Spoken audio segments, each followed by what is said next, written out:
Terutama misal penjual beras. Ada penjual beras? Banyak. Hati-hati, jangan sampai Bapak tulis 2 kilo padahal tidak cukup 2 kilo.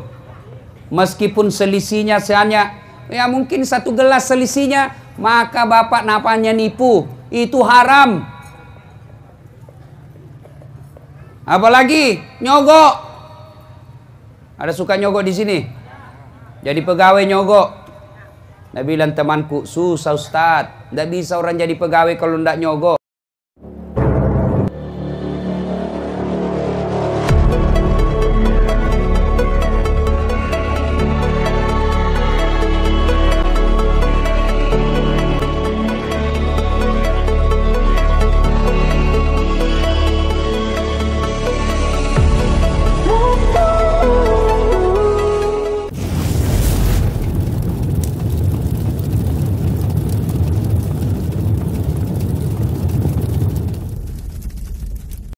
Apalagi setan, itu cowok yang ada di sampingmu cewek, setan itu.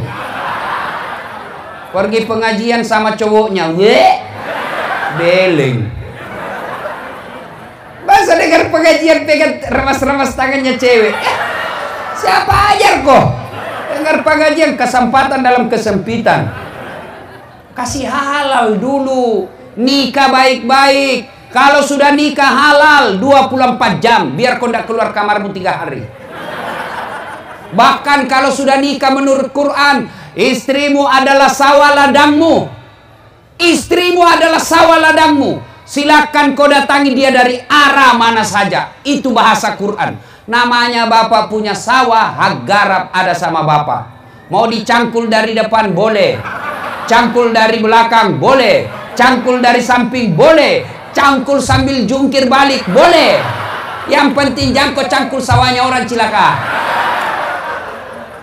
Namanya sawah, kita punya sawah.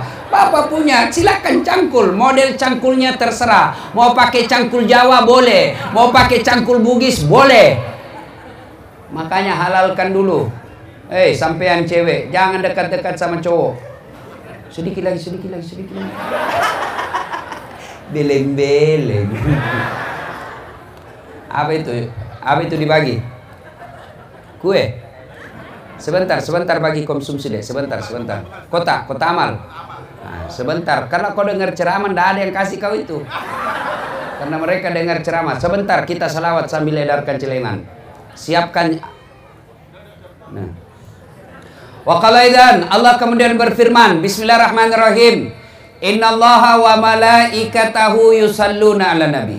Ya ayyuhalladzina amanu sallu alaihi wa sallimu taslima. Sesungguhnya Allah dan para malaikatnya bersalawat kepada Rasulullah Muhammad sallallahu alaihi wasallam. Maka wahai orang-orang yang beriman, bersalawatlah kalian kepada Rasulullah dengan sebaik-baik salawat sallallahu alaihi wasallam. Allahumma salli ala sayyidina Muhammad wa ala alihi wa sahbihi ajma'in. Amma ba'd. Ibu bapak, saudara-saudara sekalian, teristimewa tamu kehormatan kita pada malam ini, Bapak Bupati dan Wakil Bupati Kabupaten Kabupaten Luhut Timur, yang insya Allah dimuliakan dan dirahmati oleh Allah Subhanahu wa Ta'ala. Anggota Dewan yang terhormat yang kita hormati, yang insya Allah dimuliakan dan dirahmati oleh Allah Subhanahu wa Ta'ala. Mohon maaf, matur nuwun, saya tidak bisa sebut nama satu demi satu. Yang di depan, kasih habis waktu. Juga saya tidak tahu namanya. Nah, saya tanya untuk mengawali ceramah kita tahun baru ini. Biasanya kalau tahun baru kita, semoga tahun baru Hijriah ini kita mendapat rahmat dari Allah Subhanahu wa Ta'ala. Mau dapat rahmat Allah? Mau dapat rahmat Allah? Yang namanya rahmat Allah, biar tukang judi mau juga, biar tidak sholat mau juga. Tapi apakah semua yang ingin dirahmati Allah otomatis mendapat rahmat Allah? Saya kasih contoh.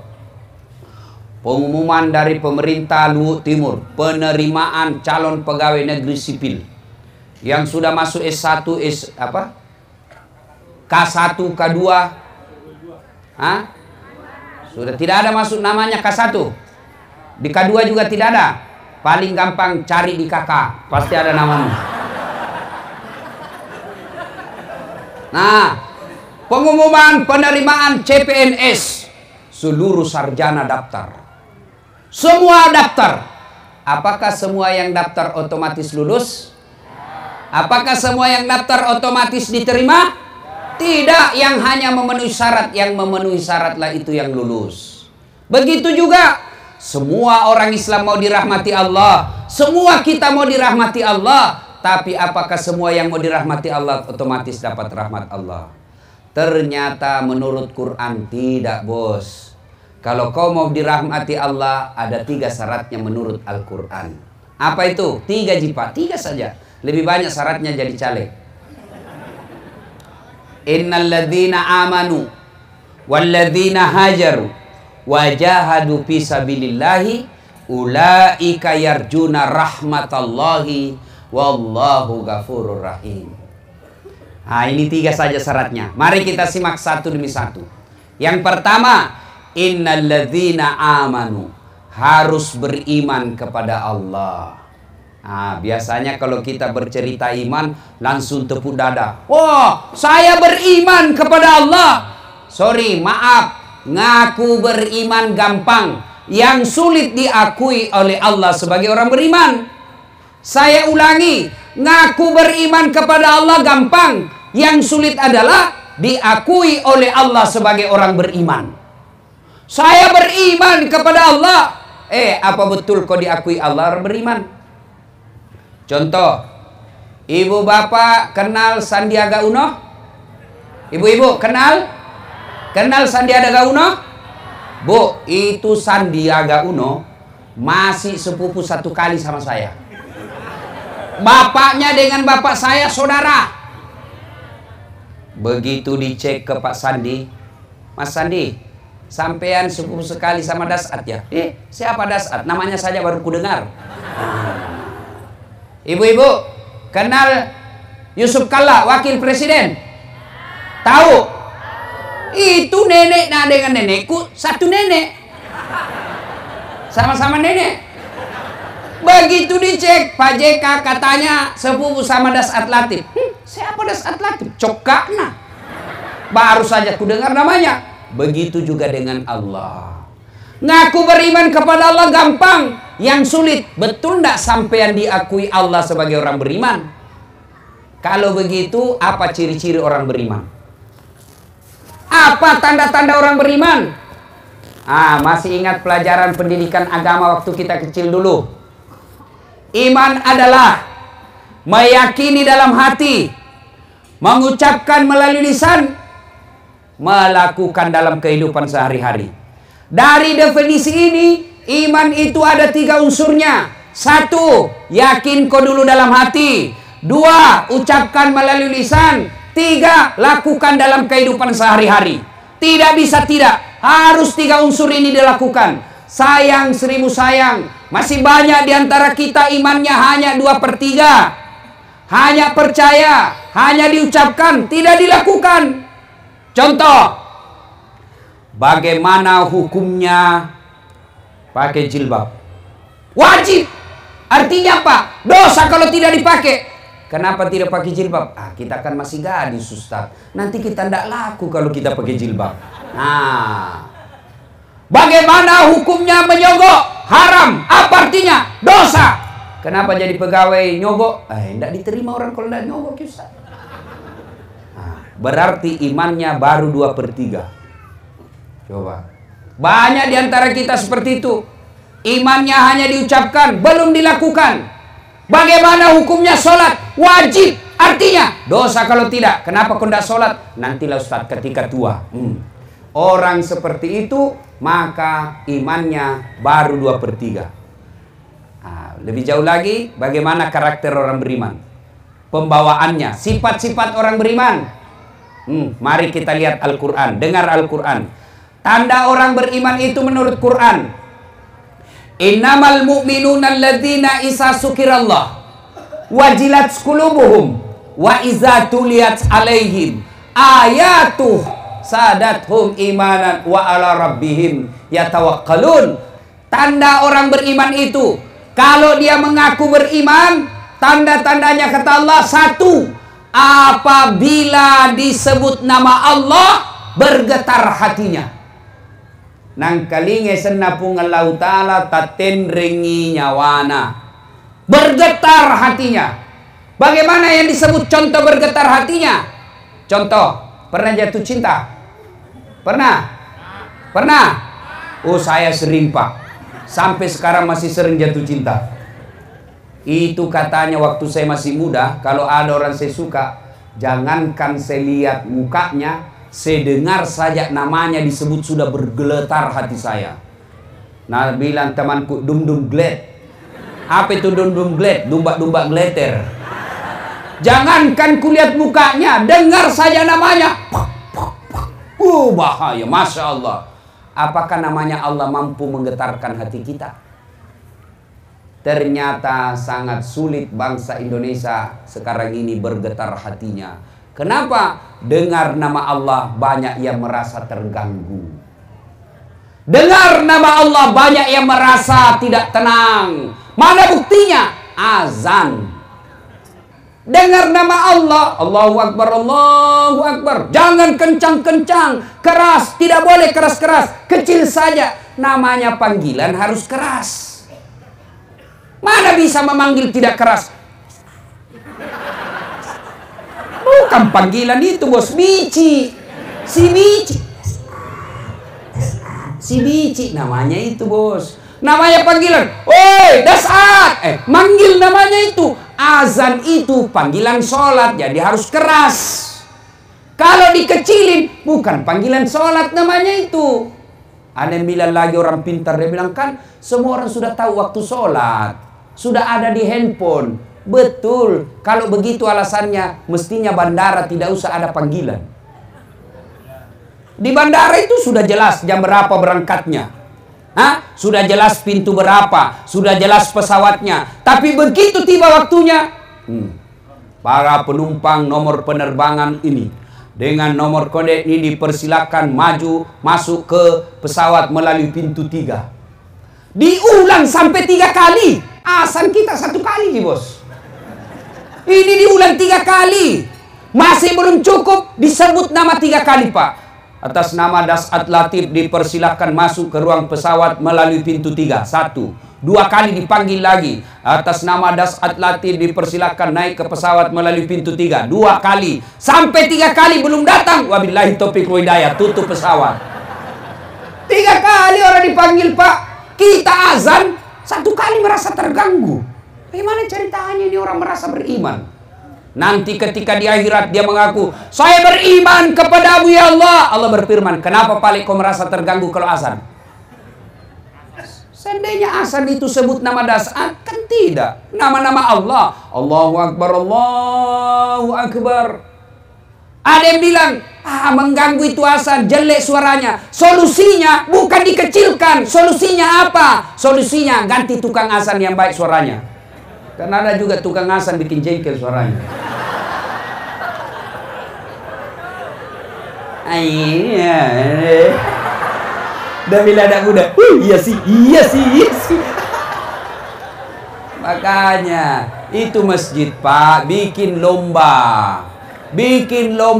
Lomba azan. Juara 1 gaji. Yang ada panitia masjid di sini gaji itu tukang azan. Jangan simpan uangnya orang jadi saldo. Salah itu panitia masjid kalau ada bikin saldo. Oh, berarti banyak masjid di sini bikin saldo. Wah, ini salah ini panitia masjid itu. Salah kok, bos. Kau di blender nanti itu kalau mati kok. Jangan simpan uangnya orang. Banyak juga panitia masjid itu saldo kas 70 juta. Begitu kita mau kencing tidak ada air. Masih baik kalau kencing, Pak. Kalau air besar, saya pernah singgah, percaya diri saya, langsung saja dulu. Selesai itu, tidak ada air.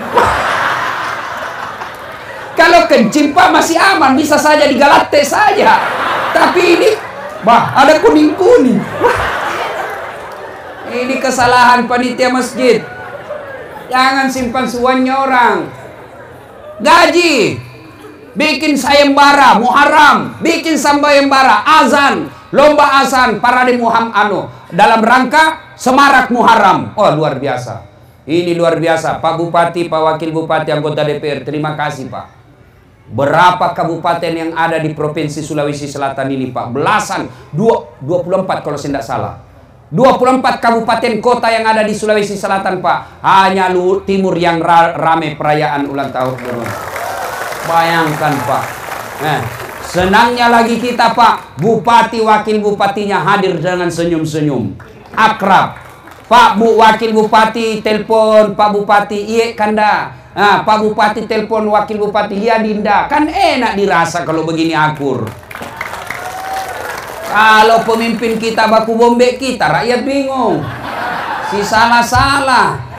Baru 3 bulan sudah dilantik, baku bombe. Ketemu baku bengkok mukanya. Ini biasa yang kasih baku musuh ini Bupati sama Wakil Bupati, tim sukses. Ini biasa tim sukses kasih salah-salah orang. Apa Jina pikir proyek?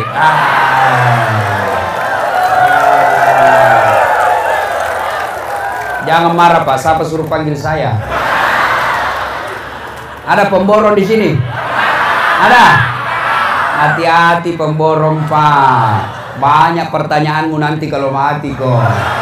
Kenapa itu jembatan belum diresmikan sudah rusak? Nah bilang sudah memang keluar 20%. Kenapa keluar 20%? Sponsor waktu pilkada. Kenapa sponsor di pilkada? Masyarakat tidak mau pil kalau tidak ada uang. Nah Bapak juga cilaka. Jadi jangan salahkan, sama-sama Bapak salah. Coba kalau politik tidak ada money politik, rakyat tidak mau terima sogok, pemerintah yang mau dipilih tidak mau memberi sogok, aman negara kita ini Pak. Mau dekat-dekat pilpres ini jangan terima sogok Pak. Kalau ada yang mau sogok, kalau mau bantu negara baik, rekam, lapor di polisi. Polisi juga jangan mau disogok. Jangan langsung lapang 6. Atur damai. Bleh. Itu polisi India, bukan polisi Republik Indonesia. Itu polisi India kalau ada film Pak, terakhir baru datang. Mati miso penjahat baru datang, apa lagi? Bapak saudara-saudara sekalian, nah kembali tadi ya, jangan simpan uangnya orang Pak. Bikin itu bermanfaat. Kalau Bapak simpan jadi saldo, kapan itu manfaat? Pada saat dijadikan pembangunan, dibelikan tegel, selama tegel dipakai orang yang menyumbang dapat pahala. Tapi kalau uang disimpan saldo, maka yang menyumbang tidak jalan amalnya Pak. Jangan Bapak simpan. Sudah bangun masjid itu sudah selesai tidak ada perbaikan, maka cari masjid yang mau dibangun, tinggal diumumkan. Saudara-saudara sekalian jamaah, ini ada saldo 30 juta. Tinggal hanya mengendap tidak jalan uangnya Bapak, maka kita bantu masjid tetangga desa. Tidak ada yang keberatan. Bahkan boleh bantu anak sekolah. Misal ada di sekolah itu, di kampung kita percaya dia baik, agamanya bagus, jujur, mau sekolah, cerdas, tapi tidak ada duitnya, boleh dikasih uang masjid. Termasuk janda-janda tua. Kalau janda muda tidak usah, masih kuat cari uang.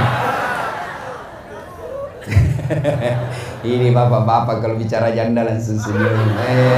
Dede, cule-cule, nah. Gapat tujumu. Mau lemak bene nama sakak benemu. Sudah dikunci leher, tidak bisa goyang. Baik kalau kunci leher disimpan meja kuncinya, masih bisa diambil. Ini kunci leher dibuang di Sungai Tallo. Ya, bikin lomba azan ya supaya bagus yang azan. Bapak Ibu, tanda orang beriman yang pertama, apabila dia dengar nama Allah bergetar hatinya. Bagaimana hati mau bergetar kalau kita sering mempermainkan nama Allah? Mana disebut mempermainkan namanya Allah? Mana disebut mempermainkan namanya Allah? Panggil pengajian, datang pengajian, apa dibilang? Insya Allah. Insya Allahnya bagus, kayak 17 tahun di Mekah. Tapi dalam hatinya tidak mau. Bapak berdosa ketika dipanggil mengucapkan insya Allah padahal tidak mau. Besok ketemu, kenapa kau tidak datang tabligh akbar? Kan bilang memang ya insya Allah. Ini Bapak ini mau jadikan Allah sebagai kambing hitam. Tidak boleh Pak, saya saja dijadikan kambing hitam, saya tidak mau. Saya manusia, bukan kambing. Allah kita jadikan kambing hitam. Datang ke pengajian, insya Allah, padahal dalam hatinya tidak mau. Tidak boleh. Orang seperti ini tidak bakal mendapat rahmat Allah. apabila didengar nama Allah bergetar hatinya. Maka aneh Pak, kalau ada orang Islam merasa terganggu ketika kedengaran azan di masjid. Saya bilang lebih baik saya dipenjara daripada biar saya dianggap melanggar undang-undang atau himbauan. Kalau masjid saya kasih kerar, biar saya ditahan. Yang penting saya bukan ditahan gara-gara saya korupsi. Ya, makanya jangan lagi bilang kalau saya cerita begini Ustadz bicara politik. Bukan, ini namanya amar ma'ruf nahi mungkar. Bapak kalau tidak pernah bela-bela agama Allah, tiba-tiba mati mendadak, Bapak ditanya, kamu kenapa tidak pernah bela-bela agama saya? Hati-hati. Kalau Bapak tidak mau peduli soal politik, maka kita dipolitiki nanti. Ya, jangan lagi berkata, ndak usah urus, yang penting kita baik. Saya kasih contoh sederhana. Ada preman tobat, bersahabat dengan remaja masjid.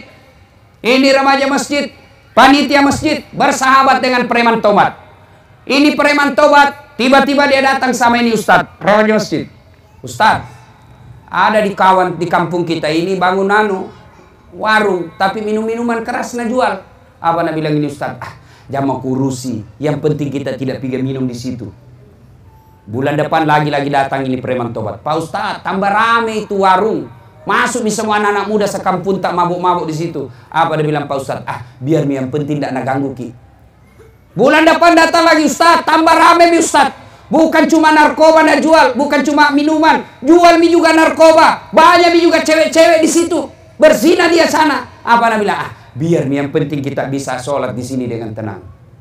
1 tahun kemudian datang lagi ini preman tobat. Pak Ustadz, mau digusur ini masjid. Sambaran. Apa mau nak gusur? Pengajian juga mau dibubarkan. Sambaran. Ayo kita lawan. Sebelum terlambat. Apa nak bilang preman tobat? Terlambat mau kok. Kenapa? Mereka lebih banyak dari kita.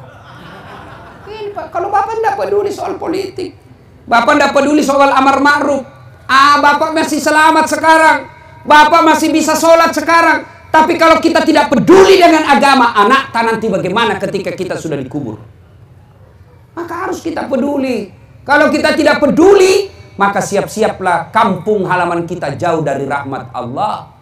Alhamdulillah bupati dan wakil bupati peduli. Salah satu diantaranya bikin tabligh akbar seperti ini. Tuh tanda pertama orang beriman. Disebut nama Allah, bergetar hatinya. Yang kedua menurut Quran, apabila mereka mendengar ayat-ayat Allah, bertambah imannya. Selesai dengar pengajian, tambah imannya. Selesai dengar dakwah, makin baik imannya. Itu orang yang beriman.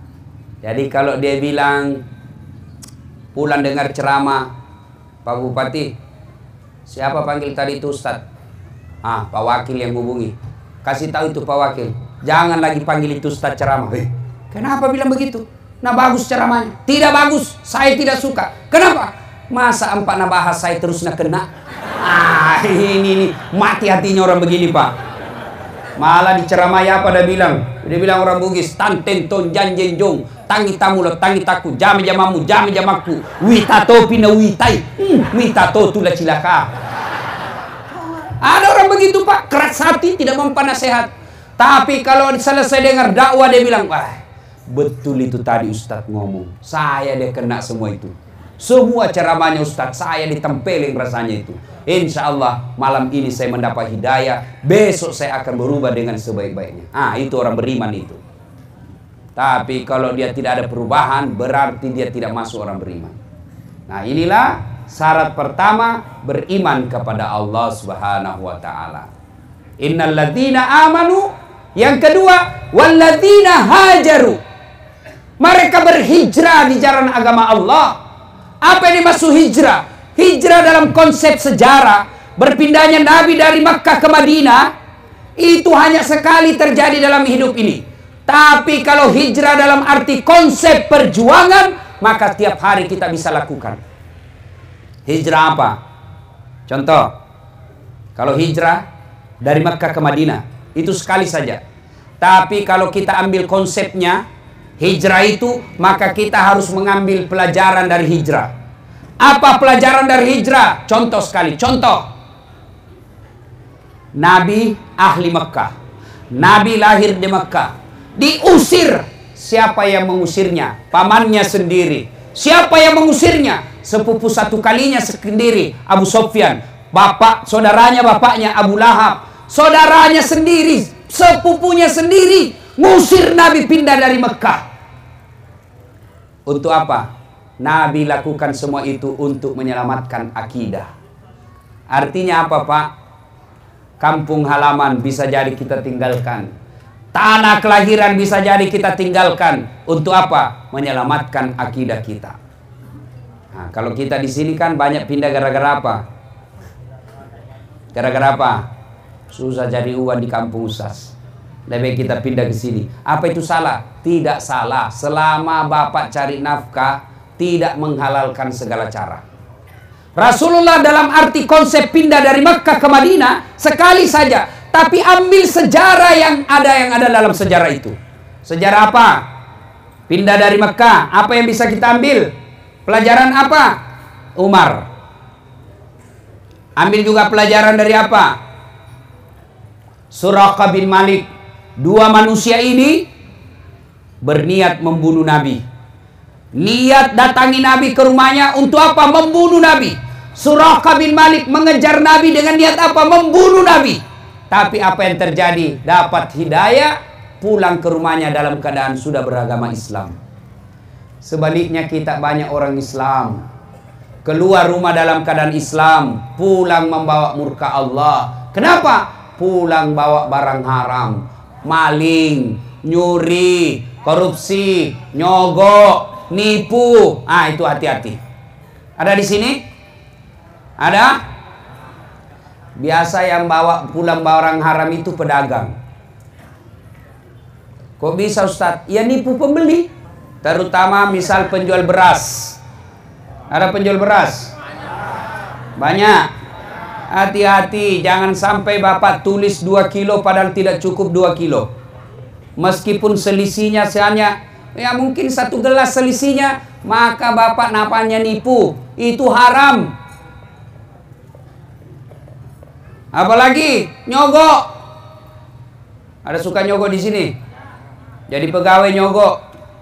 Nah, bilang temanku, susah Ustaz. Tidak bisa orang jadi pegawai kalau tidak nyogok. Siapa bilang saya jadi pegawai tidak nyogok? Adik saya lulus juga di pegawai tidak ada nyogok. Fotokopi aja kita bayar. Ini sekarang dia bilang susah. Biar kita S2, S3.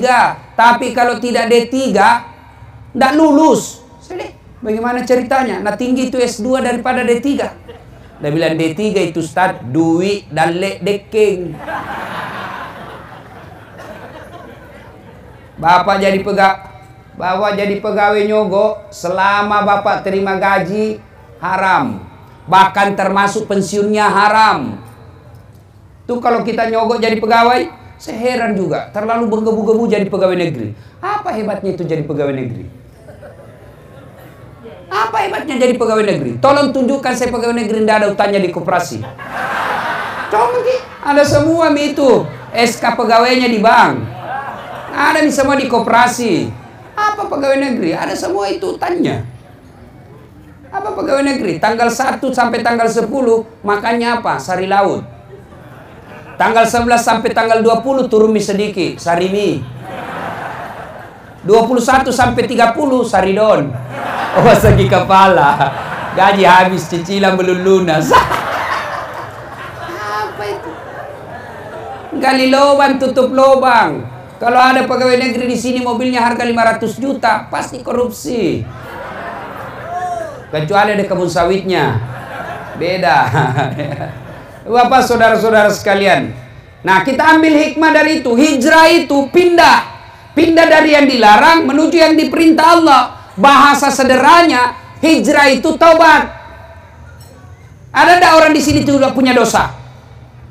Ada di sini tidak punya dosa? Semua kita punya dosa. Ini satu kisah. Kisah ya. Ada anak muda preman. Banyak sekali orang dia bunuh. Begitu dia dengar taubat, anjuran untuk bertobat, dia datang ke rahib. Pendeta lah kalau zaman dulu, belum masuk Islam waktu itu.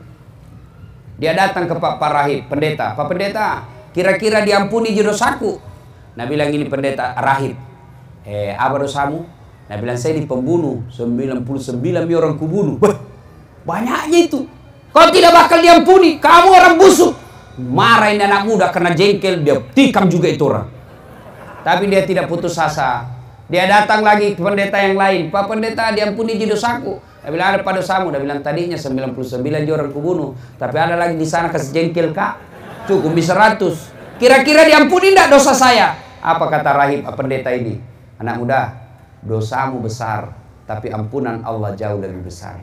Kalau kau betul-betul bertobat, kau datang ke desa seberang. Berkumpul kau dengan orang-orang soleh di sana. Ini anak muda senang betul mendapat berita gembira. Maka dia jalan terus, jalan, tidak peduli makan, tidak peduli minum, akhirnya mati di jalan. Mati. Wah, bertengkar malaikat penjaga surga dan penjaga neraka. Dia bilang penjaga neraka, ini bagianku.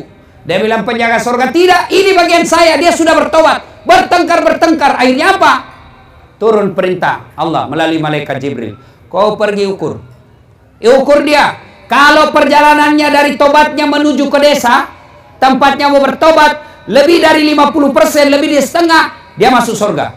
Tapi kalau perjalanannya belum cukup setengah, masuk neraka. Ukur. Ternyata setelah diukur, lebih banyak yang dia sudah tempuh, sudah lebih setengah. Akhirnya Allah sampaikan, nanti dia masuk surga. Coba Pak. Jadi Bapak Ibu Saudara-saudara sekalian, tahun baru Hijriah ini bertobatlah Pak. Jangan tunggu nanti tua. Siapa yang janji kita tua? Siapa janji kita tua? Nanti dia bilang, nanti kalau sudah tua Ustadz. Padahal dia sudah 60 tahun. Ini. Muka-muka sakaratil maut. Jangan ketawa Pak. Bapak itu sudah buka sakaratil maut. Sudah putih rambut. Nah, apakah tua dulu? Tidak. Tidak harus tua dulu yang namanya kematian. Ya. Asal ada nyawa dalam diri kita, siaga 24 jam. Tua mati. Ibarat Imam Al-Ghazali katakan kematian itu seperti pohon buah. Coba lihat buah. Yang baru muncul jatuh. Yang mangkal jatuh. Yang tua jatuh. Bahkan baru muncul jatuh. Suatu ketika Nabi Sulaiman alaihissalam lagi ceramah begini. Tiba-tiba ada tamu tak diundang datang. Assalamualaikum ya Rasulullah. Waalaikumsalam warahmatullahi wabarakatuh. Masuk anak muda ini. Ya Rasulullah. Cerita. Langsung ini anak muda bilang, ya Rasul, minta izin kak pamit dulu. Ada pekerjaan tidak bisa ditunda, tidak bisa dimajukan. Nabi Sulaiman katakan, silakan, pergilah tamu tadi. Sepeninggal tamu tadi, Nabi bertanya ke seluruh jamaah, saudara-saudara sekalian, ada yang tahu siapa itu tadi tamu? Tidak ya Rasul, Anda yang lebih tahu. Nabi Sulaiman berkata, oh itulah tadi malaikat pencabut nyawa. Yang setiap kali datang pasti ada yang mau diambil. Dan tidak kembali sebelum diambil yang diinginkan. Tiba-tiba anak muda angkat tangannya dari belakang. Ya Rasul, itu tadi malaikat pencabut nyawa. Iya. Tidak kembali sebelum diambil yang diinginkan. Iya. Mati saya. Kenapa? Semenjak dia datang sampai pulang, saya terus nalihat-lihati. Nabi Sulaiman, hati-hati kok. Barangkali kau itu dah ser-ser. Lihat ya pemalah-malah deh. Dia bilang, ya Rasulullah, bawa kau jauh sampai tidak tahu kak. Nah dia, siapa tahu saya mau itu tadi. Angin, tolong terbangkan anak muda ini. Nabi Sulaiman pandai memerintah angin. Tentu dengan izin Allah. Palutui, melek lokega bawa tiwi. Diterbangkanlah anak muda ini, naik ke atas angin. Terbang kiri, kanan. Lurus. Pas jauh, Nabi bilang, jauh mak. Turun mak, kasih turun angin. Pas turun, baru satu langkah diinjakan kakinya di tanah. Ketemu itu tadi tamu. Pak. Dari mana kok? Dari tadi saya tunggu kok, makanya saya tinggalkan pengajian karena di sini kok harus mati. Dia hindari kematian, justru didatanginya. Namanya kematian Pak, kalau sudah tiba saatnya pasti datang. Biar kita mau, kalau tidak tiba saatnya tidak mati. Ada orang suami istri bertengkar Pak. Bertengkar, didapat suaminya SMS-nya selingkuh. Ada sini suka selingkuh? Banyak. Dengar baik-baik yang suka selingkuh ya. Ada buku saya baca baru-baru, bukan selingkuh judul anunya, tapi maknanya sama. Siapa yang melakukan selingkuh, itu satu kali hancur amalnya 40 tahun. 40. Nah dia 2 kali 1 bulan pi Makassar selingkuh. 80 tahun mati kok, 70 tahun. Sosok kok 10 tahun. Masih ada utang dosamu 10 tahun. Kita juga Bu, bagaimana suami kita tidak selingkuh kalau ibu penampilannya sekadarnya. Marantasa, malas, berat badan naik terus. Nonton saja kerjanya pegang remote. Kalau ada di rumah nonton itu mulai jam 7 pagi malam sampai jam 10. Nah pegang itu remote, pakai daster tinggi sebelah. Acak-acakan rambutnya. Ada kaca di sampingnya, naik di kakinya 1. Ada suaminya menonton di samping. Begitu mengantuk menguap nangka keteknya. Wah, bagaimana suami tak tidak menderita lahir batin? Nih, sialku setengah matiku cari uang begini ku dapat.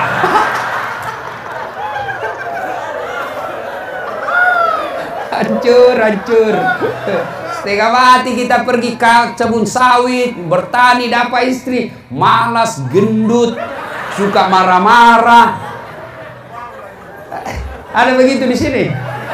Ada? Tahu cantik-cantik semua sekarang, alhamdulillah. Tapi Nabila iya cantik sekarang Ustaz, kalau di rumah kelihatan tali BH. Nabila suaminya kasih baik-baik saya itu tali BH kelihatan semua. Apa Nabila, jangan lihat BH-nya, yang penting rasanya Bu.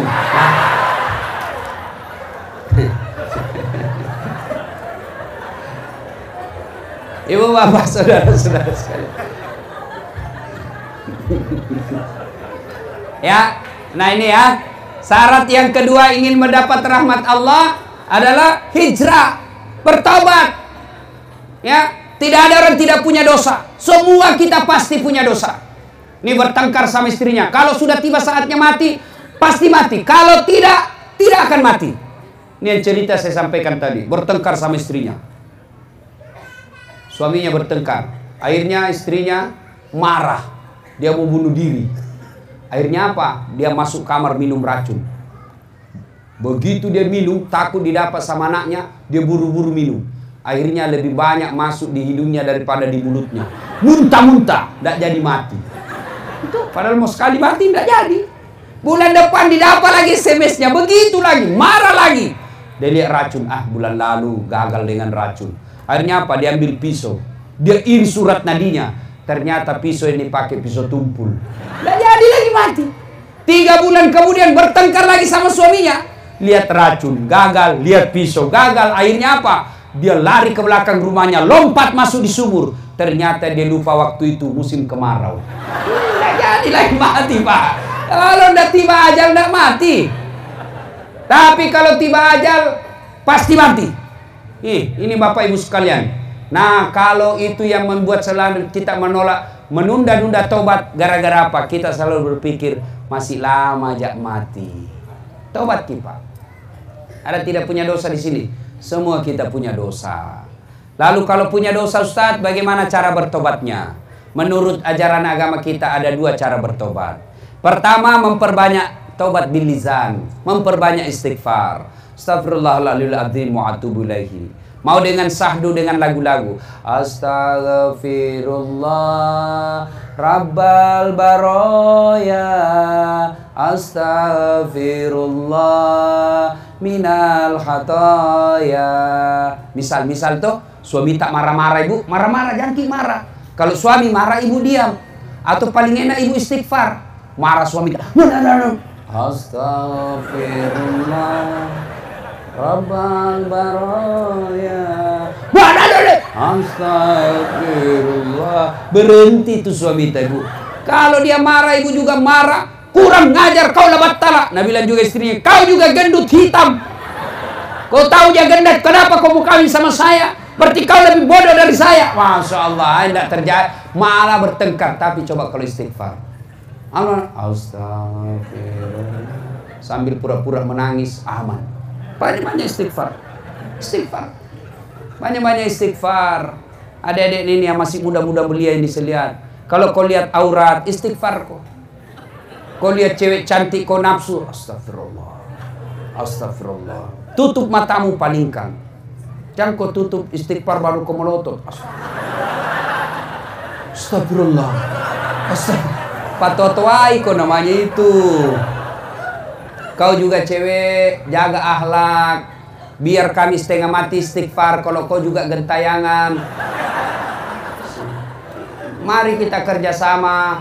Kami laki-laki jaga mata. Tolong Anda akhlakmu kamu jaga. Itu cewek dulu Pak, Masya Allah susahnya dilihat auratnya.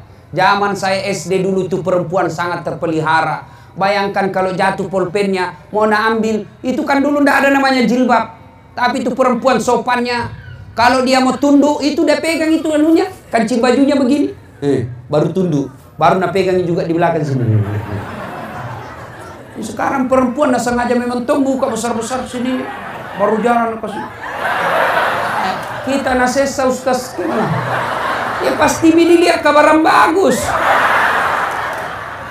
Yang kau ketawa cewek, kau nak kena.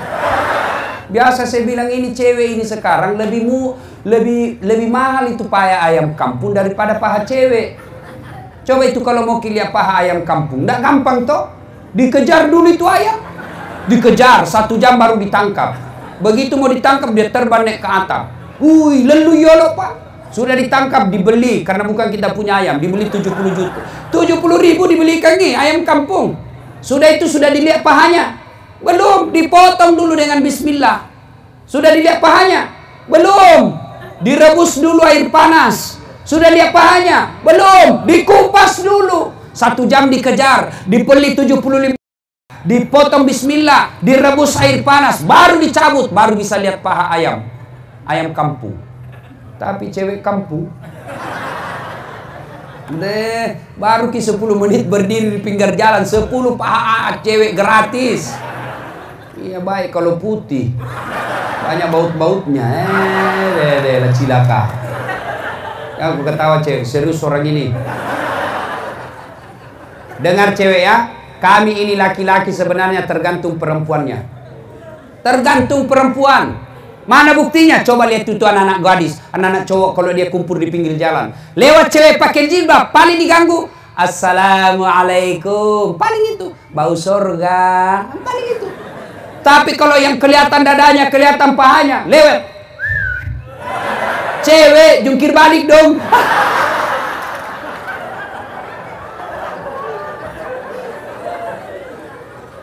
Ada cewek di sini kelihatan auratnya. Maka ketika Anda tobat, hapus itu foto-foto di Facebook dan medsosmu yang ada kelihatan aurat. Selama masih kelihatan aurat, selama itu tobatmu tidak akan diterima.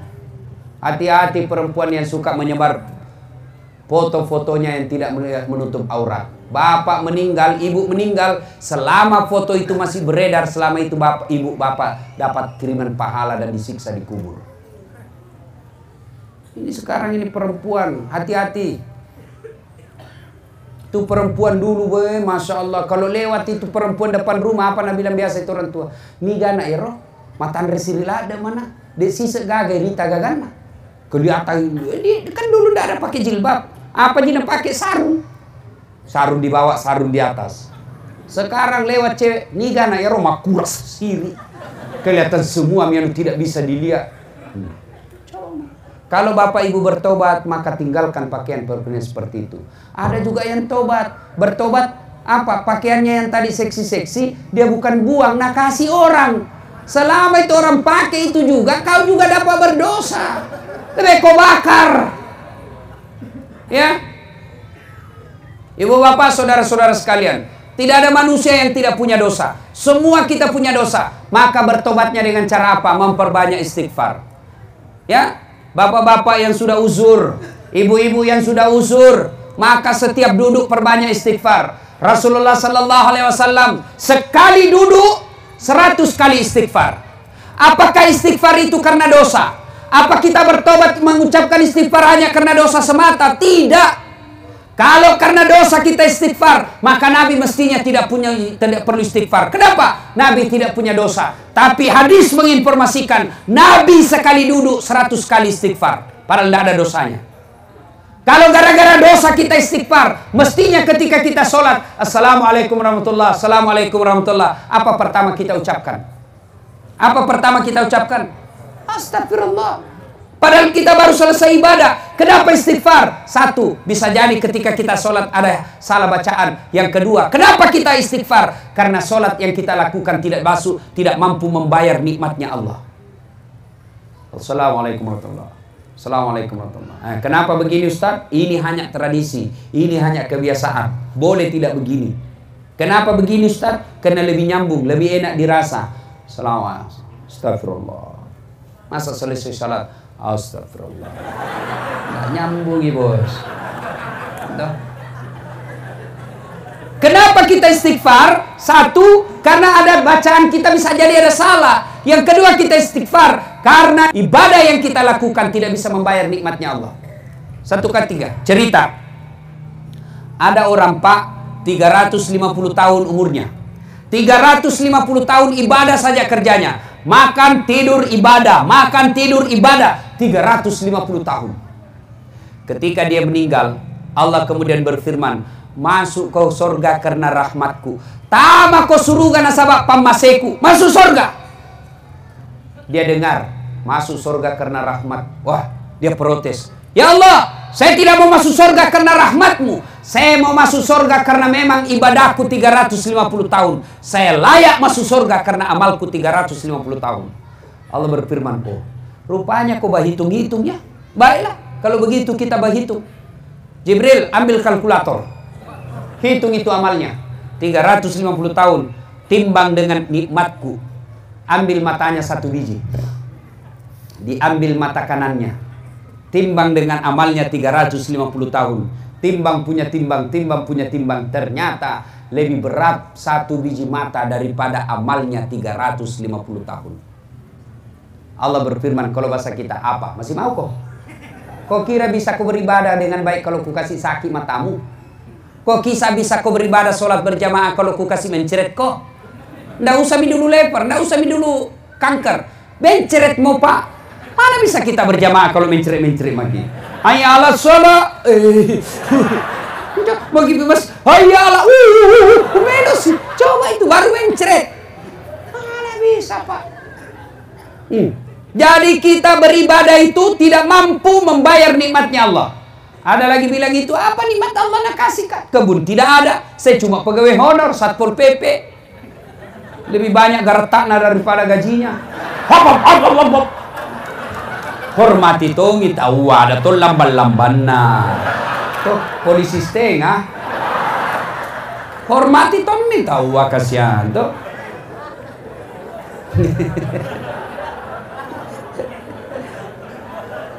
Ibu bapak saudara-saudara sekalian. Ya, kembali ya. Nah, syarat yang kedua ini mendapat rahmat Allah adalah bertobat. Ya, banyak-banyaklah bertobat. Satu, bertobat dengan apa? Istighfar. Astagfirullahaladzim wa atubu ilaihi. Nah, lanjut kisah tadi. 350 tahun beribadah, akhirnya bukan karena ibadah kita masuk surga, tapi karena pemberian Allah dengan nikmat Allah, rahmat Allah. Ada yang bilang, saya ini orang miskin Ustadz. Apa nikmat Allah? Kenapa kita miskin? Karena yang kita pikir uang, yang kita pikir kebun, yang kita pikir jabatan, yang kita pikir rumah mobil. Padahal semua harta kita miliki tidak ada gunanya kalau kita sakit. Mas, mau tak? Sampean tak kasih handphone iPhone X, harganya 19 juta. Saya kasih pulsa sekalian sampean dengan 6 juta. Jadi harganya 25 juta. Saya kasih sampean. Mau? Mau? Mau? Tapi begitu saya kasih langsung tuli. Mana yang mau tadi? Mana? Mau apa handphone kalau tuli mah kok? Halo? Halo? Halo? Rusak. Bukan handphone rusak, telingamu galacak. Berarti bukan handphone yang mahal, bos. Apa yang mahal? Telinga. Allah kasih gratis, tidak perlu kau bayar. Bagusnya lagi bisa membedakan ini. Mana bunyi kentut, mana bunyi HP. Hebatnya lagi di telinga tak, tempatnya bagus. Bagaimana seandainya satu di bawah ketek, satu di bawah pantat. Halo? Halo? Coba. Halo? Bu? Nah ini kamera mahalnya. Mahal semua ini kamera ini. Kalau dikumpul ini tidak kurang dari 100 juta. Tapi bukan kamera ini yang mahal, Pak. Apa yang mahal? Mata. Mau di apa ini kalau ndak ada mata tata? Apa ya? Si mau kok? Ini kamera susah dipakai. Biar bapak punya begini, ndak punya ilmu, ndak bisa dipakai. Ustaz, foto ke setengah badan. Siap, 1, 2, 3. Ternyata jadi setengah badan betul. Pusat ke bawah. Yang mahal bukan kamera, tapi apa? Mata. Allah kasih gratis. Hebatnya lagi di mata, begitu dipakai tidak perlu putar. Ini kan diputar-putar dulu. Ini mata begitu buka, langsung fokus. Tidak perlu diputar, diputar. Lebih ditembak dulu polisi dan perampok. Bang, siapa ini nih? Hebatnya lagi di mata, dia bisa bedakan mana istri, mana tetangga. Coba kalau tidak bisa dibedakan, dek, tak tukar-tukar istri. Kenapa ini lelai malam Jumat? Ternyata tetangga punya istri.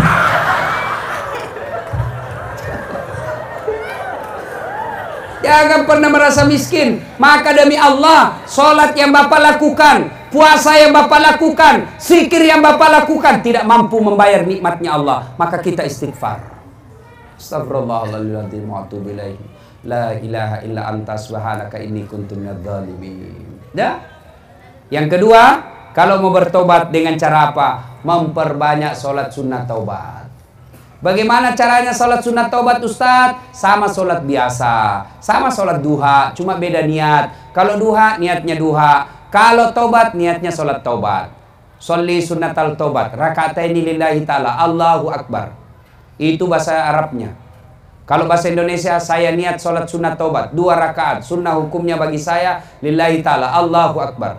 Kalau bahasa Bugis, wattung kemas sampaja sunnah taubat 2 rakaat, sunnah hukumnya bagi lillahi ta'ala, Allahu Akbar. Bahasa Jawa, sampean silahkan sendiri. Bahkan boleh tidak diucapkan, boleh. Niat itu bahasa hati, tanpa diucapkan, boleh. Paling gampang begini saja. Berdiri, Tuhan, sembahyang sunat taubat karena Allah. Sudah nih. 2 rakaat berikut ulang lagi, Tuhan, masih seperti yang tadi. Allah.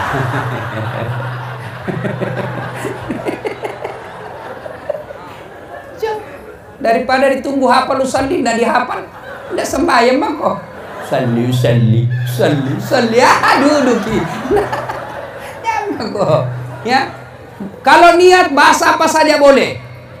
Kecuali takbir, tidak boleh bahasa apa saja. Ada pernah itu di Jawa mengaku ulama. Dia bilang boleh sholat pakai bahasa masing-masing deh. Kacaunya itu sholat. Yang jadi imam bahasa Arab. Allahu Akbar. Makmum orang sidrap. Pungallahu ta'ala malupu. Boy, ada masbuk orang dari Jeneponto pakai bahasa Karengallah ta'ala lumpuh.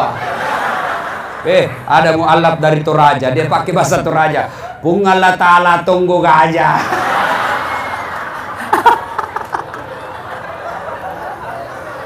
Terakhir teman kita anak Jakarta, anak gaul dari Betawi, dia pak takbir pakai bahasa Betawi. Allah, gede banget gitu loh.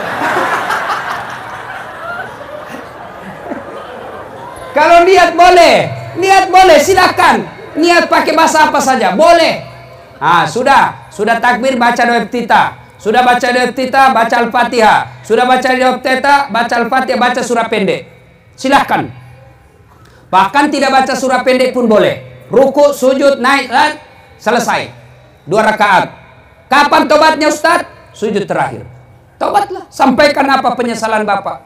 Sampaikan apa penyesalan. Sampaikan curhat. Sampaikan dosa. Kan saya Allah.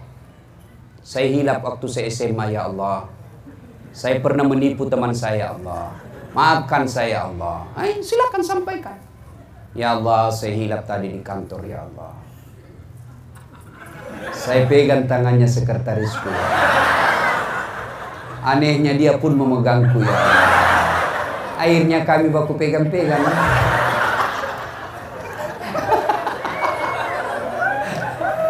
Ya Allah, tak dampang ke apa? Cakap lupa ke puang. Tak lupa ke apa? Tak dampang ke kasih, dampang ke kasih. Dia nagagu runtuh selamat kau dia tak dampang ke puang. Maafkan saya Allah, tidak ada keselamatan kalau engkau tidak memaafkan saya Allah. Maafkan saya. Teteskan air mata di situ. Menyesallah, pasti Allah ampuni. Cuma kalau dosa sama tetangga, harus bapak datang minta maaf sama tetangga. Yang kedua, kalau ambil tanahnya tetangga, kasih kembali tanahnya tetangga. Biar bapak minta maaf sampai keluar air mata, sampai bahkan darah keluar, minta maaf, tapi barangnya orang tetap diambil, tidak sah itu maafnya. Makanya yang pernah ngambil piring waktu pengantin, kasih kembali besok. Termasuk ini ada pegawai-pegawai yang datang SKPD yang pernah ngambil gorden rumah dinas, kas kembali. Itu ada mantan menteri Pak mencuri biar gorden dibawa semua pulang. Wah, labu apa kau tuh cilaka? Kalau selama bapak biar hitam jidat, kalau barang-barang orang kau tidak kembalikan, tidak otomatmu tidak diterima. Dan parahnya lagi kalau kita dosa sama orang Pak, selama tidak kembalikan itu barang, maka ketika di padang mahsyar kelak ketika menunggu untuk diadili, disuruh pikul semua barang yang pernah kita ambil. Bayangkan itu Pak, menunggu orang ngantri, disuruh ambil pikul itu yang pernah barang diambil. Lewat itu tetangga tak, bah, kau pale ambil saya punya. Lewat itu anak buah atas, pantas silam meja di kantor, ternyata bapak yang ambil. Saya dipecat gara-gara bapak. Saya bukan orang kaya, saya bukan pejabat, saya juga bukan mahasiswa, tapi saya kuat. Bantu jihad dengan tenagamu. Ada pembangunan masjid, kau pergi angkat semen. Jihad. Saya tidak pejabat, saya tidak kaya, saya bukan mahasiswa, saya juga tidak kuat angkat semen. Bantu jihad dengan apa? Jihad dengan diam. Diam kok. Jangan kemana bicaramu. Ada juga itu orang begitu Pak, tidak pernah dilihat masjid, tidak pernah menyumbang. Wahnya lagi bicara mako bawa nolah seke. Jihad dengan cara apa? Tenaga dan harta. Ini tadi yang edarkan celengan, Bu Bapak, percayalah, yang Bapak masukkan tadi di celengan, itulah yang Bapak miliki, bukan yang di rumah. Yang penting jangan gara-gara celengan tadi itu kau kasih Ustaz. Kumpul-kumpul celengan sumbangan untuk honornya Ustaz. Yang jadi Ustaz. Aku yang terlalu pelit. Kekayaan kita kata Nabi hanya 3. Terlebih bawang. Kekayaan kita di dunia ini hanya 3. Lebih dari itu bukan kita punya. Apa kekayaan kita? 1, yang habis kita makan. 2, yang hancur kita pakai. Yang ketiga, yang telah kita sedekahkan di jalan agama Allah. Lain dari ini bukan kita yang punya. Mobil, rumah, kebun, deposito demi Allah bukan kita punya. Begitu kita meninggal, ahli waris yang miliki. Iya, kalau ahli waris kita baik agamanya. Kalau ahli waris kita jahat, ahli waris kita tukang judi, maka harta yang kita pelihara, harta yang kita kumpul semenjak kita hidup, ternyata dia pakai berjudi. Sedekah. Ibu-ibu jangan terlalu pelit. Tidak ada orang suka itu orang pelit. Percayalah. Bahkan orang pelit sekalipun tidak suka sama orang pelit. Nah, bilangnya gue pergi rumahnya sekeki, padahal dia juga seke. Ada caleg di sini? Ada? Ya lalu kau seke cilaga. Kalau kau carak dari seke, tidak ada pilih kau. Ayo, sedekahlah. Bersedekah. Ada di sini asam urat, kolesterol, ginjal, prostat. Sedekah. Yang pelit. Sedekah. Sittatu asya'in tasidu bil umur. Ada 6 sifat yang membuat umurmu jadi panjang dan kau tertolak dan bencana. 1 di antaranya kata Nabi, as-sadaqatu, bersedekah. Kenapa bisa? Banyak yang doakan Ki. Coba, kalau bapak pelit, siapa mau doakan Ki? Tapi kalau rajin sedekah, kita sudah mati, orang masih doakan kita. Sudah 3 tahun meninggal, lewat di kubur ini. Sehingga kau dulu doakan Ki. Baik sekali nih tetangga tak dulu waktu hidup. Setiap ada pembangunan masjid, dia bantu. Doakan. 3 tahun yang lalu sudah meninggal orang Mesina. Itu kalau orang rajin bersedekah. Tapi kalau orang bakil seke, kiri galah percepatan. Jangankan mati, masih hidup na doakan ke orang sial. Lewat pemerintah na doakan, tabrakan lalu. Udah seke. Kira tuh bukan nak kasih dia mobilnya, ternyata nak kelas saja. Ada begitu orang pelit, Pak, asli pelit. Kalau ibu-ibu mau lihat pelit, ya kalau ibu-ibu lihat kalau dia belanja. Oh, berarti itu si tawa. Nah, tawar. Orang sudah datang bawa kaki sepeda ikan, masih nak tawar. Berapa ikanmu? 30.000. Mahalnya. 25 mau nak? 30. Nak bayar 30. Bayar 30. Tapi apa? Ini 30. Ambil sentuh mak 5. Ini modelnya ini ibu-ibu dah sekte. Yang dipelit, Pak. Adik-adik, Allah tidak senang orang yang selalu begini. Sedekah dengan cara apa? Jangan suka minta-minta. Sedekah dengan apa? Sedekah dengan ilmu. Ada lagi bilang Ustaz ngajar minta sedekah, tidak pernah bersedekah. Sedekahnya Ustaz dengan cara apa? Sedekah dengan ilmu. Sedekahnya bupati apa? Pembangunan yang baik. Sedekahnya ibu-ibu dengan apa? Bantu tetangga. Tidak bisa sedekah dengan uang. Sedekah dengan apa? Sedekah dengan tidak mengganggu tetangga. Ini kita sudah pelit, tidak mau kasih uang, tidak pernah ngirim-ngirim kue, tidak pernah juga. Jelek lagi sifatnya, suka ganggu orang. Apa yang kita mau bawa ketika kita meninggal? Kalau kita tidak bisa tetangga kita dengan tidak bisa menolong dalam bentuk materi, maka tolong tetangga dengan tidak mengganggunya. Itu sedekah kita. Dan demi Allah, Pak, tidak ada orang bangkrut gara-gara sedekah. Pernah ada orang di sini di kampung ini, Ustaz, itu di sudut rumahnya dulu, kaya itu yang besar rumahnya itu, kaya sekali dulu, bangkrut gara-gara rajin sedekah. Tidak ada orang bangkrut gara-gara sedekah, Pak. Yang bangkrut gara-gara apa? Selingkuh. Bukan poligami ya, bukan poligami. Selingkuh. Kalau poligami halal ibu, yang tidak marah-marah. Halal itu bu. Kami bilang istriku, saya setuju poligami. Yang penting bukan suamiku. Macam. Ini mamanya cek di rumah tambah pintar juga sih dia. Saya bilang jangan, aku suka berpikir uang. Tidak dibawa mati itu uang. Saya bilang betul, uang tidak dibawa mati. Tapi kalau tidak ada uang rasanya mau mati. Tidak baca tuh, ya. Ibu jangan terlalu pelit. Ibu, ada suaminya di sini mulai lelai pikirannya. Tolak balik dengan sedekah. Gimana caranya Ustaz? Bangun ke sholat hajat, minta dilindungi suami kita. Sholat hajat ki 2 rakaat, paling bagus kalau 8. Selesai itu berdoa maki, ya Allah, aku yang menitipkan rasa cinta dalam hati suamiku. Pelihara suamiku, jangan sampai dia tergoda wanita jahat, ya Allah. Engkau yang membolak-balikkan rasa cinta dalam hati suamiku. Kasih pusing kepalanya kalau dan dia ke satu hari. Lalu lengkapi supaya cepat dikabulkan doanya. Nasarki, ya Allah, ini ada waktu 1 juta. Besok saya bawa ke panti asuhan. Tolak bala. Mudah-mudahan 1 juta ini istriku. Apa dia bilang? Istrinya dia bilang, mudah-mudahan 1 juta ini suamiku terhindar dari wanita jahat. Bismillah. Coba maki besok. Coba ki. Kalau suami kita mulai nakal, mulai apa, tolak bala ki dengan sedekah. Dan jadi masalah kalau suaminya juga bagus sholat.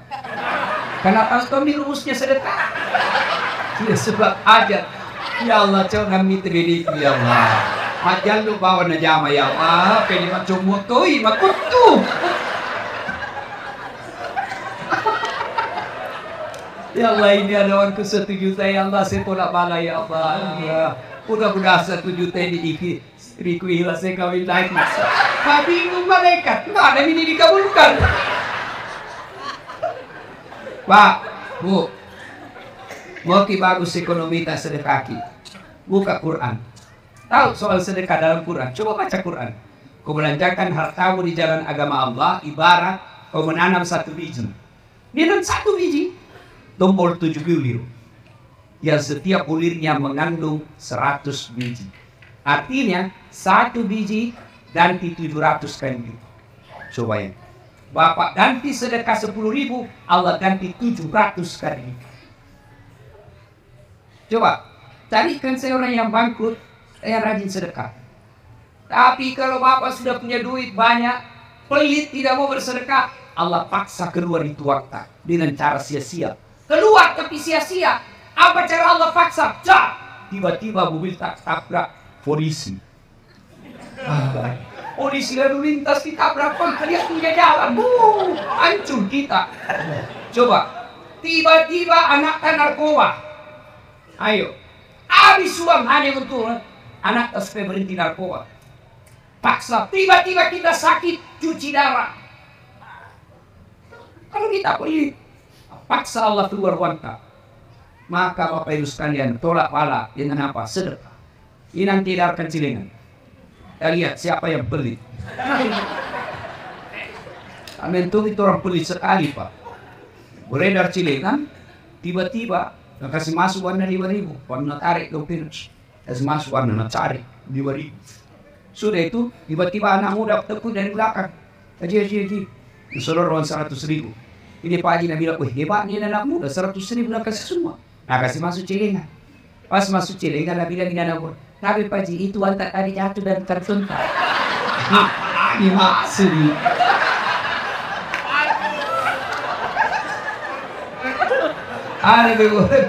Berisik.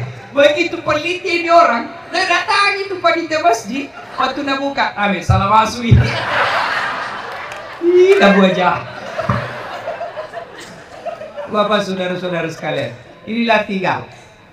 Kalau ingin mendapat rahmat Allah, 1, beriman. Silakan jadi tentara beriman. Silakan jadi polisi beriman. Silakan jadi pengurus partai beriman. Bupati, wakil bupati yang beriman, wakil bupati beriman. Anggota DPR yang beriman. Ustaz pasti beriman. Apa saja kita kerja beriman. Jadi petani beriman. Jadi pedagang beriman. Politisi beriman. Silakan. Yang kedua, syarat ingin mendapat rahmat Allah, yaitu berhijrah, taubat. Dan yang ketiga, jihad dengan cara harta dan jiwa kita.